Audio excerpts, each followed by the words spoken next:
नमस्कार मित्रमैत्रिणींनो, आज आपण सर्व स्पर्धा परीक्षांसाठी उपयुक्त असणारे पाठ्यपुस्तकातील काही प्रश्न अभ्यासणार आहोत. त्यामध्ये आज आपण इयत्ता 6वीच्या पाठ्यपुस्तकातील काही महत्त्वपूर्ण प्रश्नांचा अभ्यास करणार आहोत. प्रश्न 1. कोणत्या दोन पर्वतांमुळे भारतीय उपखंडाच्या उत्तरेला जणू एक अभेद्य भिंतच उभी राहिलेली आहे? उत्तर आहे हिंदकुश आणि हिमालय पर्वत. प्रश्न 2. भारतीय उपखंड कोणत्या दोन पर्वतांमुळे मध्य आशियातील वाळवंटापासून अलग झालेला आहे? उत्तर आहे हिंदकुश आणि हिमालय पर्वत. प्रश्न 3. चीनपासून निघून मध्य आशियातून अरबी प्रदेशापर्यंत जाणारा व्यापारी मार्ग कोणत्या नावाने ओळखला जातो? रेशीम मार्ग. प्रश्न 4. सिंध पंजाबपासून पूर्वेकडे सध्याच्या बांगलादेशपर्यंत कोणता प्रदेश पसरलेला आहे? उत्तर आहे सिंधू, गंगा, ब्रह्मपुत्रा आणि त्यांच्या उपनद्या यांच्या खोऱ्यांचा प्रदेश.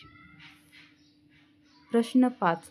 राजस्थान, हरियाणा आणि गुजरात या प्रदेशातील काही भागांमध्ये पसरलेल्या प्रदेशास काय म्हणून ओळखले जाते?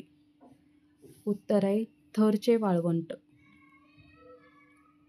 प्रश्न 6. हिमाचल प्रदेशात उगम पावणारी कोणती नदी थरच्या वाळवंटात येऊन पोहोचते? उत्तर आहे घग्गर नदी.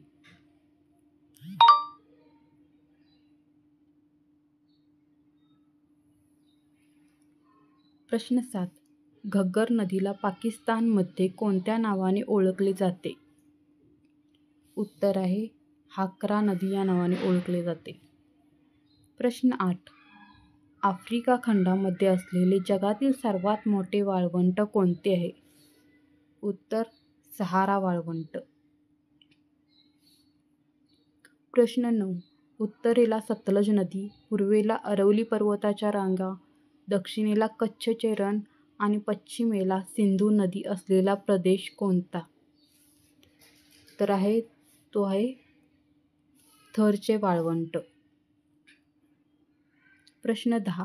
दख्खन पठाराच्या उत्तरेकडे कोणत्या पर्वतांच्या रांगा पसरलेल्या आहेत? तर कोणत्या पर्वतांच्या रांगा पसरलेल्या आहेत? सातपुडा आणि विंध्य पर्वतांच्या रांगा पसरलेल्या आहेत. प्रश्न 11. दख्खन पठाराच्या पश्चिमेकडे काय आहे? तर दख्खन पठाराच्या पश्चिमेकडे सह्याद्रीच्या पर्वतरांगा आणि त्यालाच पश्चिम घाट असेही आपण म्हणतो. प्रश्न 12. दख्खन पठाराच्या पूर्वेकडील डोंगरांना काय म्हटले जाते? तर काय म्हटले जाते?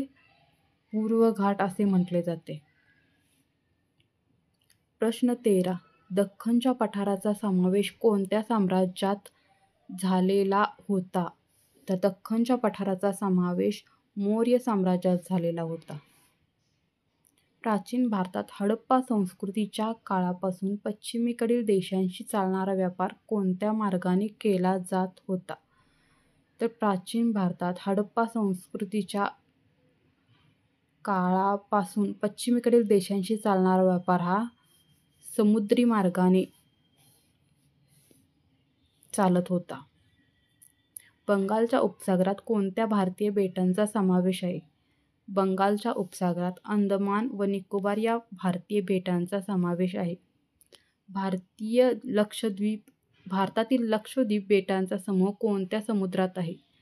तर भारतातील लक्षद्वीप बेटांचा समूह हा अरबी समुद्रात आहे. कोणत्या पुस्तकात अंदमान, निकोबार व लक्षद्वीप या बेटांचा उल्लेख केलेला आहे? तर Periplus of the Erythraean Sea म्हणजेच तांबड्या समुद्राचे माहिती पुस्तक या पुस्तकात अंदमान, निकोबार व लक्षद्वीप या बेटांचा उल्लेख केलेला आहे.